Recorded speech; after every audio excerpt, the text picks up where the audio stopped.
કાચી કેરી જોઈને જ બધાને મોઢામાં પાણી આવી ગયું ને? તો હા ફ્રેન્ડ્સ, તમે સાચું જ સમજો છો. આજે આપણે કાચી કેરીની રેસીપી બનાવવાના છીએ.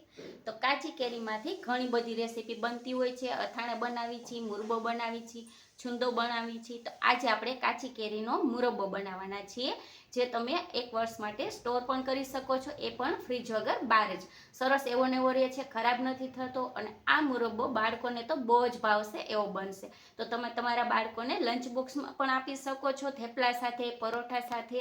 તો ચાલો વાર ન લગાડતા આપણે કાચી કેરીનો મુરબ્બો બનાવવાનું ચાલુ કરીશું. ફ્રેન્ડ્સ, સૌથી પહેલાં તો કાચી કેરી અહીં લઈ લીધી છે. આ રાજાપુરી કેરી છે. તમે હંમેશા અથાણા કે મુરબ્બો જે કરો ને એના આ કેરીથી કરશો ને તો બહુ સરસ બને છે. તો સૌથી પહેલાં આને ધોઈ લીધી છે કેરી આપણે. હવે એની છાલ કાઢવાની છે. પિલરની મદદથી એકદમ છાલ કાઢી લેવાની તમારે આ રીતે. પહેલાં 2 કેરીની છાલ કાઢી લઉં, ત્યારબાદ કટ કરી એ હું તમને આગળ બતાવું. તો ફ્રેન્ડ્સ, આપણે 2 કેરીમાંથી છાલ કાઢી લીધી છે. આ કેરી વજનમાં જોઈએ તો 1 કિલો વજનની મેં લીધી છે. આ કેરીને આપણે કટ કરીશું. આપણે આજે મુરબ્બામાં એના પીસ કરવાના છીએ.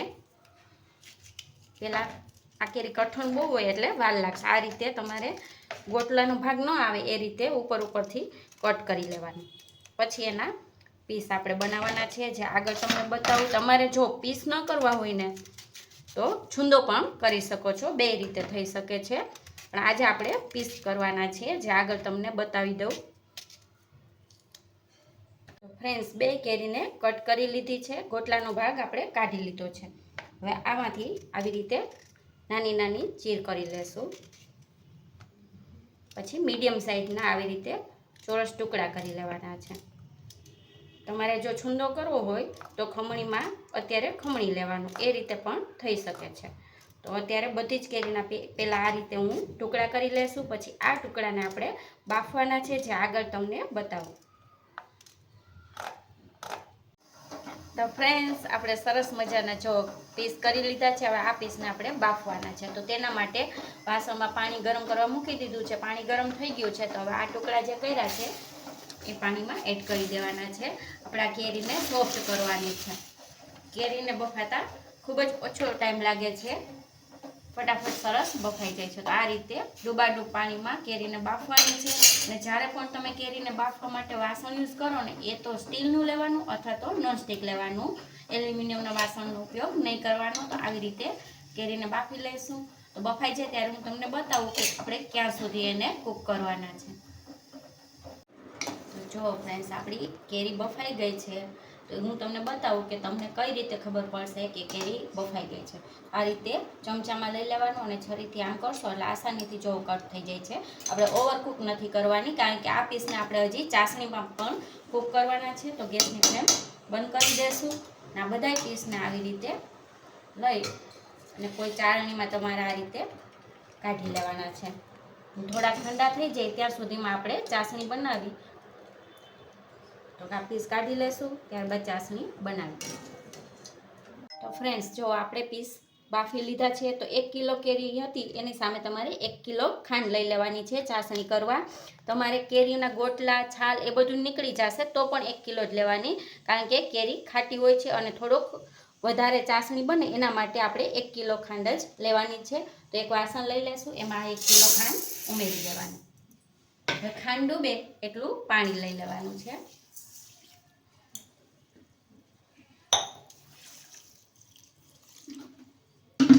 અહીં 1.5 ગ્લાસ જેટલું પાણીની જરૂર પડી છે. હવે ગેસ ચાલુ કરી દેશું અને ગેસની ફ્લેમ મીડિયમ રાખી સતત હલાવતા જઈ આપણે એક તારની ચાસણી કરવાની છે મુરબ્બો બનાવવા માટે. તો જ્યારે બની જાય ત્યારે હું તમને બતાવું કે કઈ રીતના ચાસણી હોવી જોઈએ. તો ફ્રેન્ડ્સ, જો સતત આ રીતે ચાસણીને હલાવતા રહી આપણે એક તારની ચાસણી બનાવવાની છે. 7 થી 8 મિનિટ જેટલો ટાઈમ હજી થયો છે. તો હવે આપણે ચેક કરી લેવાનું છે. એક પ્લેટમાં થોડીક ચાસણી લઈ લેવાની અને થોડીક વાર ઠંડી થવા દે ત્યાં સુધીમાં ગેસની ફ્લેમ આપણે સ્લો રાખવાની છે. થોડુંક ઠંડુ થાય ત્યારબાદ બતાવું. આ રીતે 2 આંગળી વચ્ચે લેવાની ચાસણી અને આ રીતે કરવાનું. એક તાર બનવો જોઈએ. જો હજી થોડીક વાર છે બનીને તૂટી જાય છે. એટલે એક તાર બને એટલી આપણે ચાસણી કરવાની છે, જે આગળ બતાવું. તો ફ્રેન્ડ્સ 2 મિનિટ જેવું આપણે ફરીથી ચાસણી ઉકાળી છે. હવે ફરીથી આપણે ચેક કરીશું. પ્લેટમાં થોડુંક ચાસણી લઈ લેવાની, થોડુંક આપણે એને ઠંડી થવા દઈએ, જેથી હાથ દાજી ન જાય. તો જો આ રીતે ઠંડી થઈ ગઈ છે. હવે હાથમાં લઈ લેશું. આ રીતે કરશો ને, જો આખો તાર બનશે. જો બને છે ને, તો એક તારની ચાસણી રેડી છે. હવે આપણે જે પીસ બાફીને રાખ્યા છે આ કેરીના, એ આમાં એડ કરવાના છે. હવે આ કેરીના પીસને ચાસણીમાં આપણે કૂક કરવાના છે. ફ્રેન્ડ્સ, અહીંયા ખાસ ધ્યાન રાખવાનું કે ચાસણી છે ને એક તારની હોવી જરૂરી છે, ઓછી ન હોવી જોઈએ. કારણ કે કેરી એડ કરીશું એટલે પાછું એનું પણ પાણી છૂટશે. જો આ રીતે મિક્સ કરી દેવાનું. અને હવે ફરીથી આને આપણે ઉકાળવાનું છે. ટ્રાન્સપરન્ટ થઈ જશે કેરી, અને પાછી આપણે એક તારની ચાસણી આવે ત્યાં સુધી ઉકાળવાનું છે. આગળ તમને હું બતાવું. જો ફ્રેન્ડ્સ, થોડીક વાર કૂક કરતા જઈ અને અડધો તાર બને એવી થોડીક ઘટ ચાસણી થાય ને, એટલે આપણે આમાં ફ્લેવર માટે આ વસ્તુ આપણે એડ કરવાના છીએ. એક તજનો મોટો ટુકડો લઈ લીધો છે, અને 5 થી 6 લવિંગ લીધા છે, અને 2 એલચી આખી લીધી છે. થોડુંક તોડી લીધું છે, જેથી ફ્લેવર સરસ અંદર આવી જાય.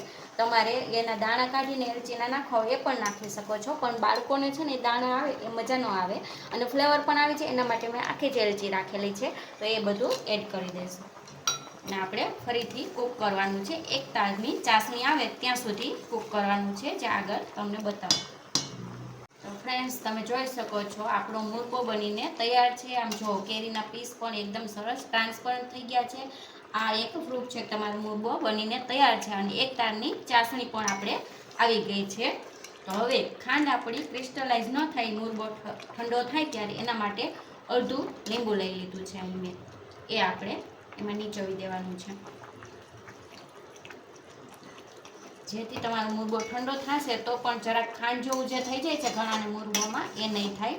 અડધું લીંબુ નીચોવી અને આપણે ફરીથી 1 મિનિટ માટે ખાલી એક ઉભરું આવે એટલું જ કૂક કરવાનું છે. એટલે આપણો મુરબ્બો બનીને તૈયાર છે. અને આ મુરબ્બાને આપણે ઠંડો થવા દેશું.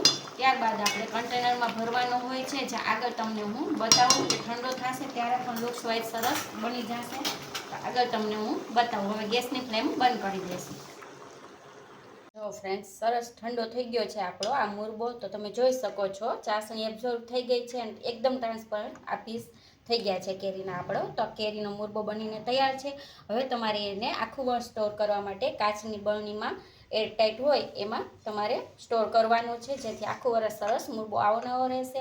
અને ફ્રેન્ડ્સ, આ મુરબ્બામાં આપણે નમકનો ઉપયોગ જરા પણ નથી કર્યો, તેથી આ મુરબ્બો તમે કોઈ પણ મીઠા વગરનું જે વ્રત રહેતા હોય એમાં પણ યુઝ કરી શકો છો.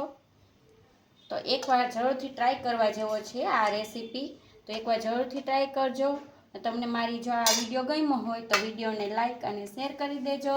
ને અમારી ચેનલને હજી સુધી સબસ્ક્રાઈબ ન કરી હોય તો પ્લીઝ સબસ્ક્રાઈબ કરી દેજો. ફરી મળીશું નવા વિડીયોમાં. Thank you.